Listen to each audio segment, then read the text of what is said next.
What about the Diego Lopes fight versus Volk? Can we kind of, obviously Diego's a good friend of mine, and he's a good friend of the Jaxxon Media House, and Jaxxon in Santos Studio has been one of our athletes. He's been with us for a minute. Could we kind of break down what you guys felt? Obviously, you fought against him, but what did you guys feel he did right? What he did wrong against Volk? I'll start with you, Dan.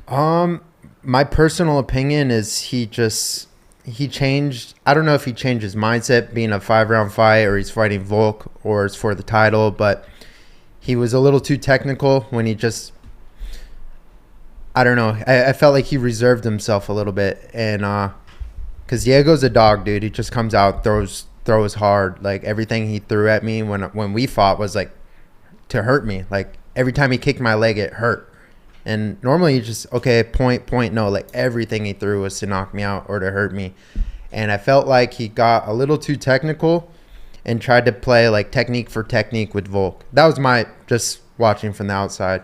But I've only watched it once. And I mean, that's exactly what I said in the breakdown we did for 314 was that I feel like he let the moment get the best of him, right? Like he's fighting for a world title. He kind of got in his own head and didn't want to like mess up an opportunity to win a belt. And right, when you start second guessing what got you there, then you're a step behind rather than just being a dog and fighting, like you said, what got him there. Looking for the knockouts and actually being aggressive rather than just point fighting and trying to get the win. The better fighter in Volk, Yeah. I did my breakdown for UFC with Spencer Kite, and I called it chaos versus order. There we go. Right? So it's Volkanovski's order. He's going to try to keep things calm and technical the way that he wants it. Yep. And Diego is the one that needed to create chaos and take Volkanovski out of his element. And that's where I thought Diego had his best chance. And then where you saw him thrive in the fight was when he made things chaotic. Yeah. Right? So, and like Dan said, I feel like he did kind of get away with that. He tried to out-technique the technician, and it didn't work out for him. Yeah. What do you guys think in terms of like, Ige, you're calling out Pitbull, right? Is that what you're doing right now? yeah, I think it makes sense.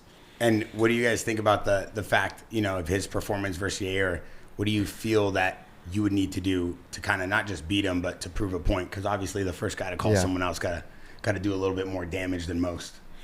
I honestly didn't. I watched bits and pieces of the fight. I didn't see it as a whole yet. But Yair's a tough matchup for anyone, and I think that's just that was a tough style matchup for Pitbull.